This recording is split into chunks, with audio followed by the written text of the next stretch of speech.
Now here we have Garmin's user interface. It hasn't changed all that much, even though this is technically a device that has guidance 2.0. They did change the layout of some of the screens, and the major differences are in the maps area and when you're navigating. I kind of liken the guidance 2.0 system to Microsoft when they went to the Microsoft Office ribbon. People who knew how to use the program before don't like the new one because it's really simplified and they know where everything was and they changed it to make the experience simpler. You get a hang of it after a while, so it's not that big of a deal. So on the home screen here, we have the standard where to, view maps, the time. Over here you can see the battery, and up here the signal strength, and in this case it's in vehicle mode. If we push on that, you have a choice between automotive and pedestrian mode. So here we have a volume button. There are no external hard buttons on this device to change the volume. So you can click to drag the volume button. Now the problem is this device is not actually doesn't have the same screen as like a smartphone, so it's not as touch sensitive, and some of the screens that you think you can drag, you can't actually drag and you have to use arrows. So we'll go into the apps now. So here you have different apps. You have the help app, the eco route, which only works if you buy an eco subscription. You'll actually get a little message that pops up. You don't have this. And back to the apps. Here you have audiobooks. Here is a trip planner. Here is your photo viewer. And these are all preloaded on the device. So I'll just pick this one. Yay, it's a cat. Go back. And this one is the Where I've Been feature. This is kind of cool. If you allow the device to keep track of where you've been, it will keep track and make a route. So in this case, I will do, where was I going on the 5th? And here it will show you I went a total of 17 miles. And I cut out part of where I've been because I don't want the actual counties popping up. So next I will move on to the settings. Now the settings, you have several choices that you can go through, which I will start moving through. We'll start at the top with maps and vehicles. Here you have vehicles. This will allow you to go through vehicle choices. Here is one of those times where I said you can click and drag, which doesn't work too well. So after the beach ball here, these are items that I put on. You can also click the sides. Yeah, that's a Star Wars thing that I had to put on the GPS to get my wife to go along with buying an expensive new toy. But we're gonna not show that anymore so I don't get sued by George Lucas into oblivion. So next is driving map view. Here you can choose 3D, north up, track up. I have it set for the 3D, and it by default in 3D mode will track up, so the direction you're heading is the part that'll be at the top here. Next is pedestrian map view. So again, desired track and north up, these are your options that you can pick. Map detail, you have less, normal, and more. Normally I keep it on more. Apparently when I was testing for this video, I changed that to less. And we'll go down.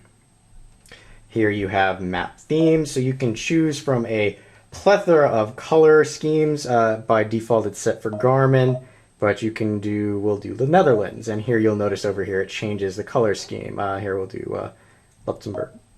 So it doesn't look all that different. I'm just going to cancel out so it goes back to the default. Map buttons. Now the map buttons are buttons that will pop up on the side here. I have right now set to stop navigating, detour, and the traffic button. If you don't want them here, you just click on the little X. It says it will go away. You can get it back by going to Tools. You click OK. Now, if you want to bring that button back or put a new button there, these are placeholders. You get 3 of them. You just click and hold on it, and it will bring back It'll bring you to the options of the map buttons. So here, traffic, mute, stop, detour, exit service, where am I, trip computer, my map, or map layers, brightness, where to, audio. I'm going to go back and put the stop button. So now the stop button is there. I will hit cancel actually, so it doesn't bother doing anything. Map layers. These are the different layers that you can put on the device, and I apparently moved this a little bit. Okay, so places alongside the road. While you're driving along, you'll see this when I do the demonstration. It will show banks, places to eat, things of that nature. Traffic. It will show traffic along the way if there is any. And trip log, I haven't played with, so. Next is dashboards. Now, this is the little bit that shows up down here. There are several choices to choose from. You can cycle through them, and everything makes this device more personalized to you. Just keep in mind that all of them, except for the default one, seem to push the automobile or icon up further. This one has a gap here which lets it sit in between there. Moving on. We'll go, oh, well, after that's just my maps, so that's the installed maps on this device. These related items are on a different screen, but since you're in this particular screen, it's saying, hey, these two items are also relative. Do you want to look at these? We don't want to do that right now because we're going to go back, and we'll see them right here. Navigation. Okay, so here on the navigation, you have calculation mode. Right now, I have it set for less fuel. You have shortest distance, off-road, fastest time, you know, your general calculation modes. Avoidances, I have U-turns, tolls, because I don't want to pay tolls right now, traffic, carpool lanes. You have a plethora of choices. Custom avoidances, you can go in here and add a particular road to avoid or an area. I don't have any set up right now. Advanced detour enabled, you can disable that if you want. Okay, here you can do, this is pedestrian mode, so this is limit walking distance, so I never bothered changing this, so it's set for 1 mile. So that makes it so you don't have to walk more than a mile. Public transportation. Obviously you have all of your public transportation options. Next is safe mode, which I pretty much know everybody and their mother disables this. It prevents you from touching and activating the screen while your car is moving. GPS simulator is just that it will allow you to, if you're not moving, preferably in a store, you can simulate the GPS activity. I'm not going to do that right now. And again, the related items pop up again. Go back. Next is display. Here is that orientation I was telling you about. So right now it's in landscape mode. If I select portrait, that's what it does. It changes everything to portrait mode. Now, it does not, like I said, have an accelerometer in it. So that's the only way that you can change the orientation. I'll show you what it looks like with the map when I change the orientation later when I do the test drive. All right, color mode, auto. So you have day and night and auto settings. Now the day setting has this white background. The night setting changes it to a black background. Now the auto setting will automatically switch between the two. Now, the auto setting is not dependent on the light around the device because there is no light sensor on this device. It's based on time of day and where you are located. So if it's 8 o'clock and you're located in California, it's assuming, okay, it's starting to get dark now, and it will change to the night mode. Just leave it on auto if you want. I normally switch between the two manually if I wanted to. All right, brightness settings are just that. Again, this is one of those options where you can either click it or drag it. And display timeout is just that. It's how long it takes for the screen to go into a power saver mode. In this case, I have it set for 2 minutes. All right, well, here we have a screenshot option, which I actually haven't played with yet. I'm surprised, but apparently you can do screenshots on this. Probably would have been easier than trying to record this. Okay, and again, the related items. So we'll do traffic now. So traffic, you need to have the receiver plugged in or else you can't play with that option.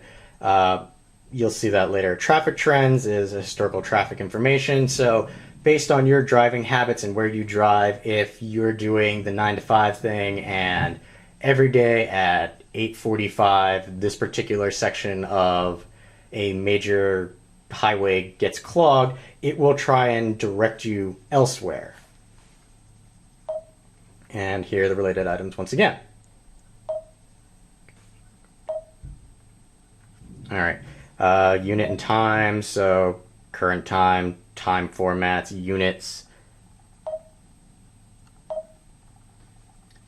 All right, language and keyboard. All right, voice language. Now, I have it currently set for American Jill. Now, American Jill is the only English-speaking one, American-speaking one, that will say turn right on Main Street rather than turn right in 45, well, 45 miles is a little bit, 45 feet. So American Jill will say turn right on Main Street rather than turn right in 45 feet. You have a plethora of choices to go through. Actually, compared to the other Garmin I have, American Jill has actually gotten better, so she doesn't sound quite as robotic. Text language, again, you have choices. I have it set for American English because I am in America and I speak English. Keyboard language as well, American English. Keyboard layout, you have your QWERTY or you can do the ABCD. If you're used to typing on a keyboard, I recommend just staying with the QWERTY keyboard because that's your standard keyboard. And back to the related items, so we'll go back. We'll go device. So you have about, the EULA, travel history. Here you can clear your travel records. And that is it for the general user interface.